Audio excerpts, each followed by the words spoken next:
ingresamos y retomamos el ciclo Elevaciones a la luz de Santa Isabel de la Trinidad, y para quienes son nuevos, es un ciclo de teología mística, es decir, dentro de la teología espiritual, es lo más elevado.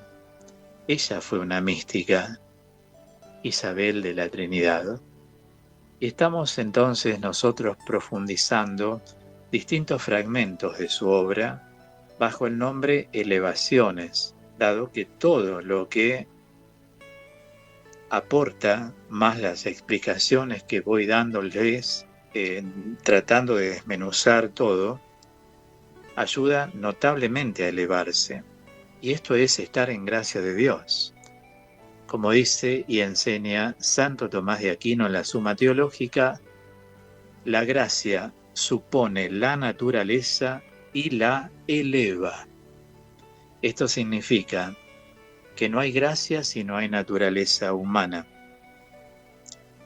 ya que la gracia es presencia trinitaria de Dios que sale al encuentro del hombre.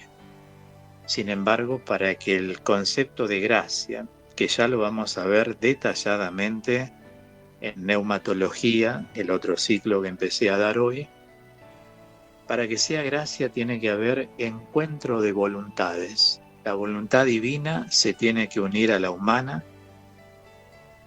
siempre y cuando la humana desee unirse a la divina.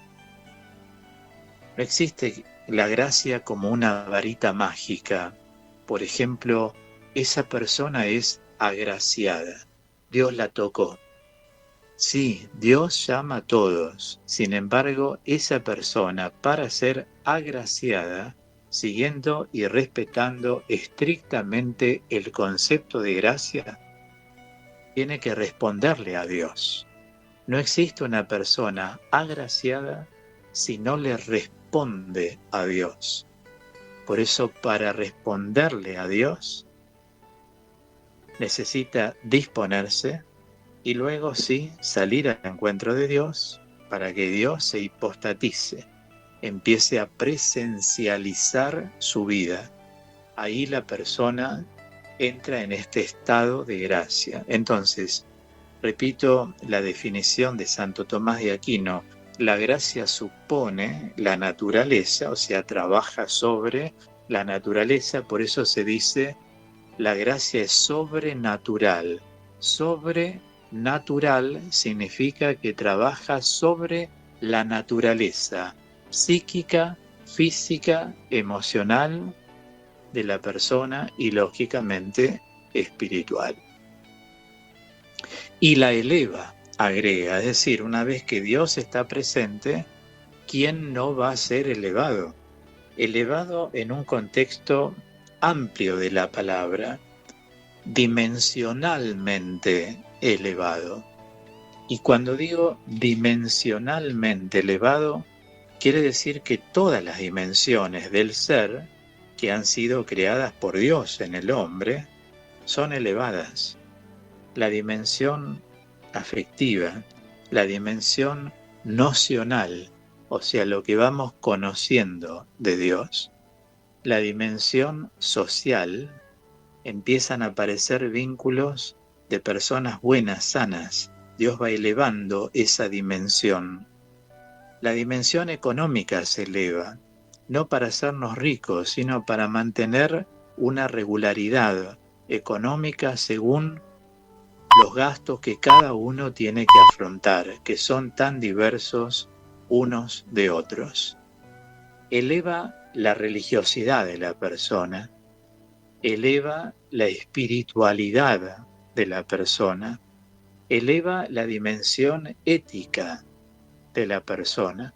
¿Qué significa la dimensión ética? La dimensión ética consiste en el lugar que la persona tiene en el mundo en que vive. ¿Cuánta gente dice, yo ya cumplí mi vida? Lo he visto muchas veces en personas mayores, casadas, que han visto que ya sus hijos emprendieron vuelo, ya se armaron su vida, los nietos van creciendo y se sienten como un poco solos porque cada uno de ellos está ocupado, se jubilaron, ya no están con ninguna actividad permanente, sus seres queridos muchos ya partieron, aún amistades, y es totalmente normal que una persona empiece como a perder el sentido de la vida. Justamente cuando uno está en gracia, Dios nos hace entender éticamente que debemos seguir trabajando la redención que Cristo obró en nosotros y contribuimos así en nuestra salvación. Hasta el último suspiro queremos hacer la voluntad de Dios para entrar como se debe al cielo, donde Él nos llama. ¿Me comprenden? Esto significa que la gracia de Dios supone la naturaleza y la eleva. Por eso yo sé que son palabras, estas definiciones, eufémicas, o sea que suenan muy bien al oído, agradables, dulces, pero además de cómo suenan, a mí me interesa que ustedes sean capaces de profundizar. Como diría San Juan de la Cruz, vayamos más adentro en la espesura. O sea, seamos todos capaces de navegar en el océano del Espíritu Santo de Dios. Y cuando uno va desmembrando el conocimiento, ahí es donde la mente se abre más, el alma se dilata y uno quiere ya ingresar cada vez más fuertemente en las cosas de Dios, para hacer que la vida y la fe sean una misma realidad. Una retroalimenta a la otra. Por eso hice hincapié en la dimensión ética, porque se da en mucha gente. Y la gracia eleva todas las dimensiones, entre las que mencioné la ética a la cual he hecho hincapié, sobre la cual hice hincapié. Entramos en esta séptima elevación de Santa Isabel de la Trinidad, bajo un pensamiento que cada momento me haga penetrar más hondo en la profundidad de vuestro misterio. Como todos sabemos, Dios es misterio. En teología, cuando tenemos que definir y enseñar qué es misterio, misterio decimos, al menos yo lo enseño así, es todo aquello que por su contenido solo puede ser verificado por el mismo Dios. Repito, todo aquello que por su contenido solo puede ser verificado por el mismo Dios. Por eso hablamos de la palabra misterio. Dios es misterio. Y Él nos hace partícipes, nos abraza, nos envuelve en su misterio y nos hace gozar de lo que el mismo Dios verifica en nuestra alma de Él. Dios empieza a verificar que podemos en un momento conflictivo gozar de paz interior. ¿Ven? Él está verificando su paz en nosotros. Y así nosotros tenemos paz. Una persona, voy a un ejemplo, creo que el que di es práctico, pero también se me ocurre, una persona está atravesando un momento de dolor y cuando vive en Dios, decimos Dios va abrazando al creyente en un misterio y en medio del dolor verifica su consuelo en esa alma. Y esa alma puede decir, Señor, tú me has consolado. Y así como, Señor, tú me has consolado, seguramente saldrán palabras para recordar en este momento: Señor, tú me has fortalecido. Padre, tú me has hecho providencia. Padre Santo, Señor Jesucristo, me has liberado de enemigos. Me has hecho pasar con altura estos escollos, estas piedras que encontré en mi camino. Me has generado aliento vital que a lo mejor no lo tenía. Y así podríamos sumar tantas cosas que no me cabe duda que todos los que estamos reunidos en la audiencia y nosotros, si nos ponemos a pensar en nuestras vidas, no necesitamos indagar tanto la conciencia porque van saliendo a luz muchas cosas. Dios me fortaleció, Dios me consoló, Dios me hizo providencia. ¿Ven? Ahí está. Es todo lo que pertenece al misterio de Dios contra la lógica humana. ¿Cómo podés tener paz en un momento de conflicto? Solo porque Dios, que es misterio, te comparte parte de su misterio verificándolo en vos. ¿Cómo recibiste el consuelo si estabas tan triste?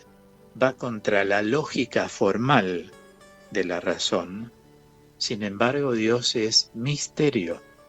El misterio, al ser de Dios, porque pertenece a la esencia de Dios, supera cualquier ecuación, razonamiento o discurso que la mente humana puede elaborar. Por eso se llama gracia sobrenatural. Es sobre aún la naturaleza racional, que es lo más preciado que tenemos. Qué maravilla, ¿no? Lo que hace Dios. Por eso insisto, una persona puede estar triste y recibir el consuelo de Dios. Digo, si estás triste, ¿cómo vas a estar consolado?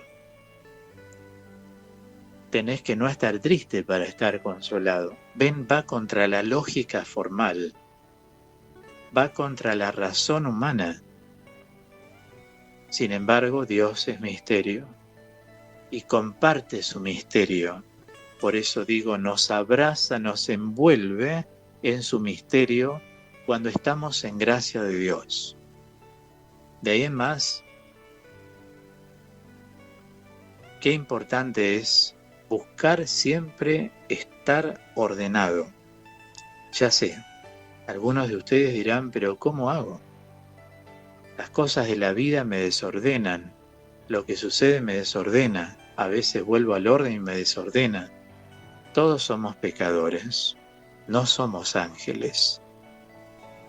Los ángeles son tales, nosotros somos pecadores. Vos te desordenás y te volvés a ordenar, porque sos seguidor de Dios, y Dios es orden. Cuando uno entra en comunión con Dios, se ordena. Como en un acto mágico, no, ¿para qué tomar la calculadora? Dejemos que Dios actúe. Intentemos lanzarnos en los brazos de Dios. Como le dijo Carlos de Foucault, Padre, me pongo en tus manos. Y yo les recomiendo la oración del Salmo 37. Encomienda tu vida a Yahvé. O sea, cada día encomendar, como más de una vez lo he dicho y lo repito, subrayen con regla y lápiz del Salmo 37 los versículos con los que más se identifican. Y así cada día, como es un salmo extenso, cada día le rezan a Dios lo que subrayaron en el Salmo 37. Entonces, que cada momento, dice Isabel de la Trinidad, me haga penetrar más hondamente en la profundidad de vuestro misterio. Vamos a tener en cuenta que estamos hablando de una consagrada carmelita descalza, dedicada a la oración. Por lo tanto, renuncia totalmente a todo en el mundo y se dedica exclusivamente a Dios. Puede surgir el interrogante que algunos se pregunten, ya sean religiosos, religiosas, de vida activa, pero nosotros no estamos todo el día como una carmelita dedicada a la oración. Tienen 7 encuentros en la capilla diariamente de oración.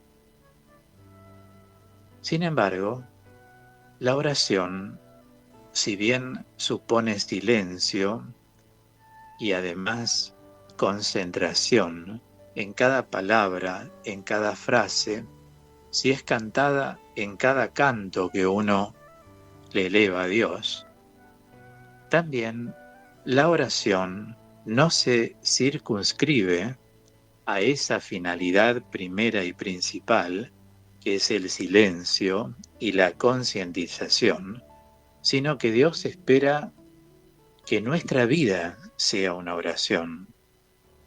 Es decir, nuestros pensamientos agraden a Dios,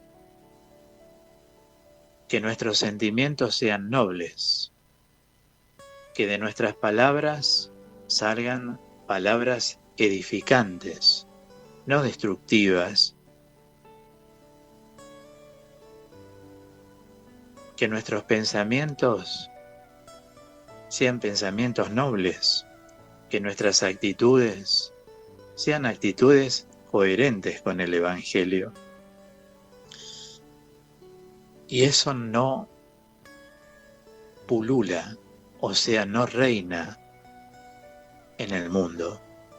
En el mundo vemos mucha insensatez, mucha gente que trabaja sobre la desunión, con el chisme. ¿Sabés qué dijo? Dijo tal cosa, ¿sabés qué tal otra? Van y llevan el chimento. O ahora en esta época, cuando les graban un mensaje, copian el mensaje y se lo pasan a la otra persona. Eso hay que saberlo leer. Se lo pasan como diciendo, mirá lo que dijo fulana de vos o fulano de vos. Pero en realidad lo que quiere se lo hace para herir a la otra persona. ¿Ven cuánta incoherencia? ¿Cómo se puede proceder mundanamente cuando uno está en el camino?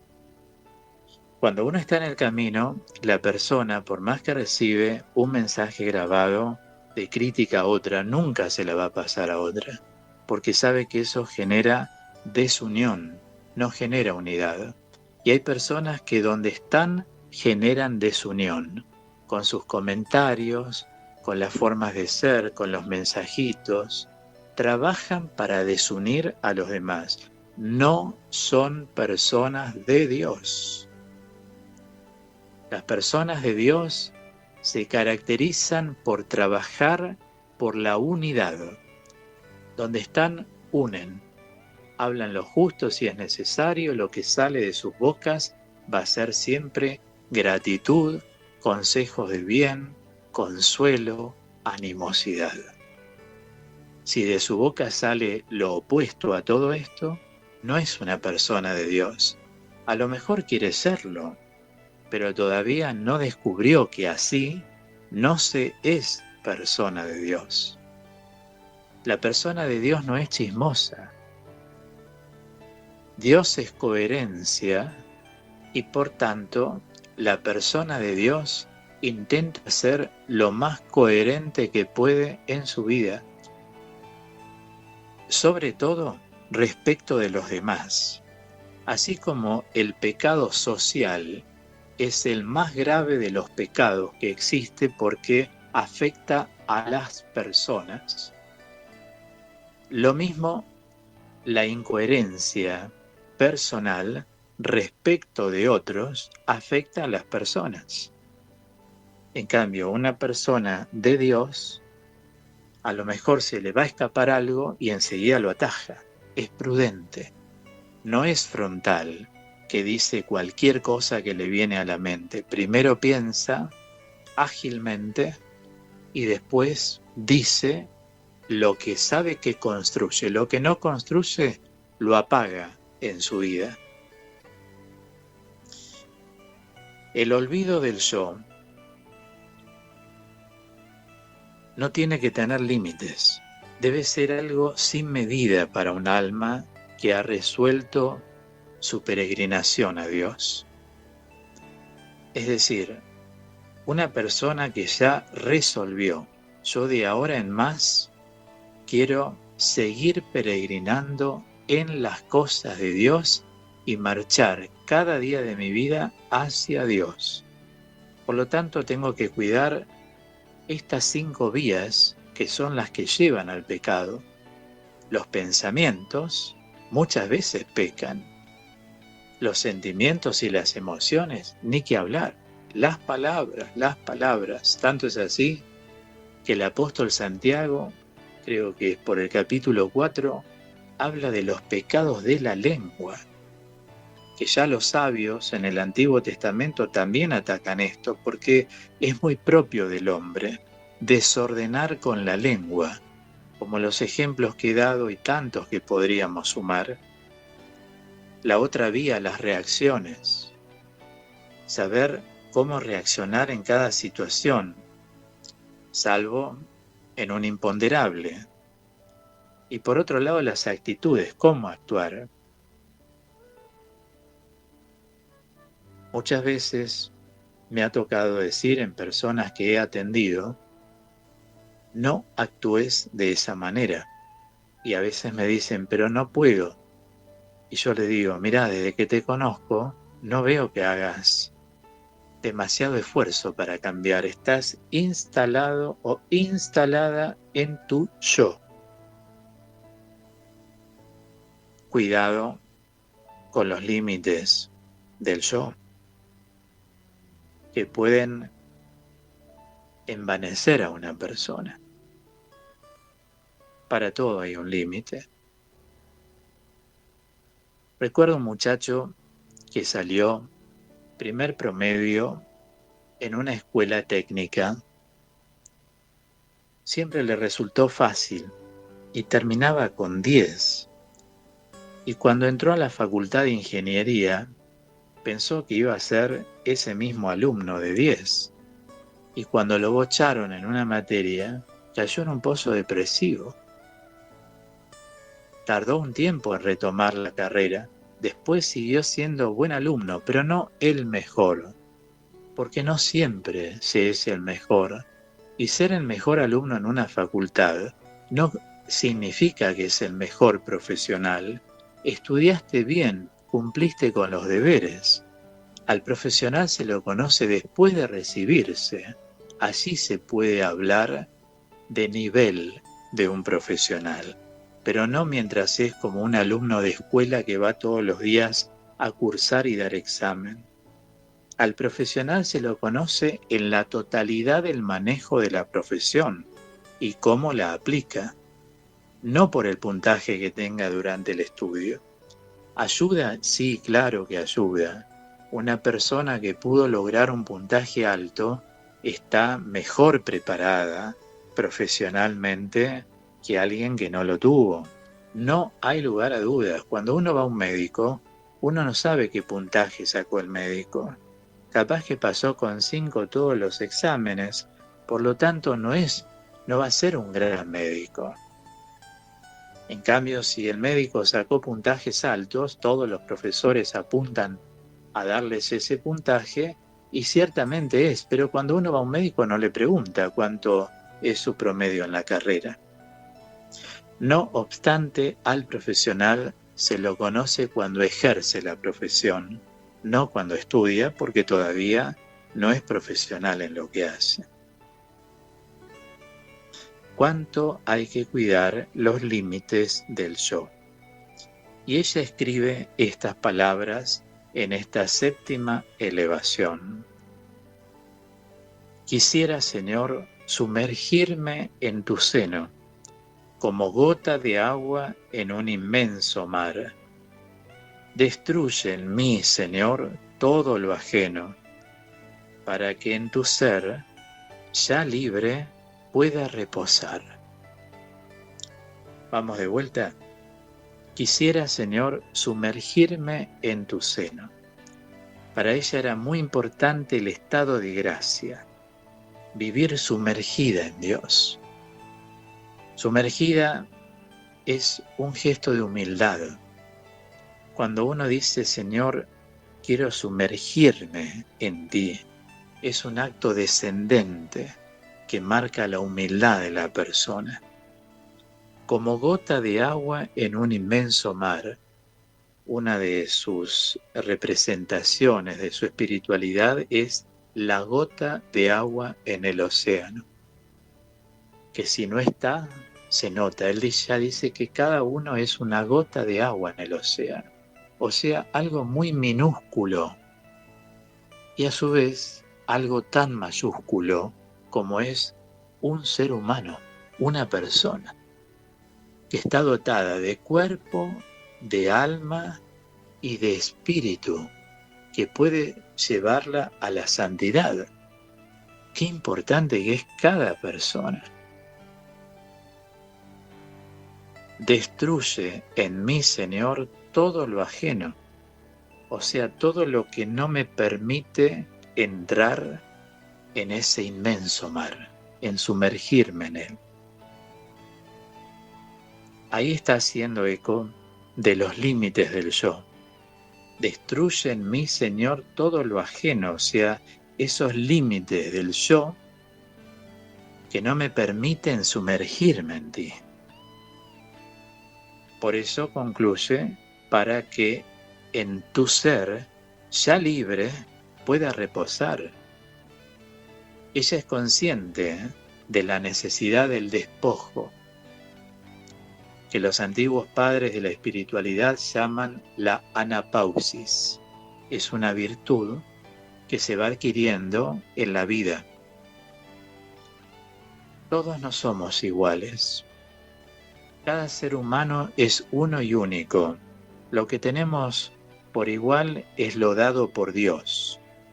Pero luego, morfológicamente, no somos iguales, en el sentido de que cada uno le da forma a su vida. Cuando somos niños, la forma nos la dan en general los padres, tutores o gente con quien uno se ha criado. Los docentes de escuela primaria nos dan forma a la vida. Nuestros catequistas en las parroquias nos dan forma a la vida. Luego pasamos a edades más adultas, donde los formadores nos dan forma a nuestra vida, siempre y cuando deseemos, porque ya somos libres al pasar una cierta edad. En cambio, hay personas que no logran esto, no se dan cuenta que naturalmente somos todos iguales, blancos, negros, amarillos, gordos, flacos, feos, lindos, todos somos iguales naturalmente. Ahora, morfológicamente no somos todos iguales. Por eso vemos la diferencia entre las personas. Hoy podemos decir cuántos ansiamos la paz y cuántos no la ansían. En el mundo en que vivimos, con la historia que ha atravesado la humanidad, ya de guerras y de cosas, ven, morfológicamente no somos iguales. Esto en cuanto a lo magno, a lo macro. Y en cuanto a lo micro, que sería cada persona, también los límites del yo es algo que hay que controlar para poder sumergirnos como gota de agua en un inmenso mar. Que el Señor destruya esos límites en nosotros, pero colaboremos para que morfológicamente seamos distintos. Voy a dar un ejemplo grande. Zaqueo era un tipo de hombre. Cuando conoció al Señor y lo siguió, morfológicamente fue otro hombre. Pedro era un hombre y morfológicamente al conocer al Señor fue otro. Santa María Magdalena llevaba una cierta vida de desorden. Cuando conoció al Señor, morfológicamente fue otra. ¿Se comprende? Nosotros nos basamos en algo en general, nuestros límites. Nuestros límites son determinados. Cuando los vamos manejando, controlando, superando, eximiéndonos de algunos, morfológicamente pasamos a ser diferentes. Ahí está el proceso de conversión. Cambia nuestra morfología, repito. No cambia nuestra naturaleza. Doy un ejemplo más para terminar esto, este momento del ciclo, elevaciones. San Pablo era un apasionado. Él usó esa pasión para castigar a los cristianos porque creía que estaban adorando cualquier cosa. Dios no le anuló la naturaleza de su pasión, sino que le hizo encauzar la pasión que él tenía hacia las cosas de Cristo y su Evangelio. O sea, naturalmente era apasionado, morfológicamente cambió. ¿Se comprende? Hasta aquí llegamos entonces hoy con el ciclo Elevaciones en este bloque número 31. Todo queda grabado en mi canal de YouTube, Claudio Rizzo Teólogo. Cerramos este momento con este bello tema en la voz de Marcos Witt. Lléname, Señor. Como Rey, llena nuestras vidas de ti, Señor. Como el siervo busca por las aguas, así clama mi alma por ti, Señor. Día y noche yo tengo sed de ti y solo a ti buscaré. Lléname, Señor, dame más de tu amor. Yo tengo sed solo de ti. Lléname, Señor. Vamos a cantarlo todos juntos, como el siervo busca por las aguas. Como el siervo busca por las aguas, así clama mi alma por ti, Señor. Día y noche yo tengo sed de ti y solo a ti buscaré.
Sé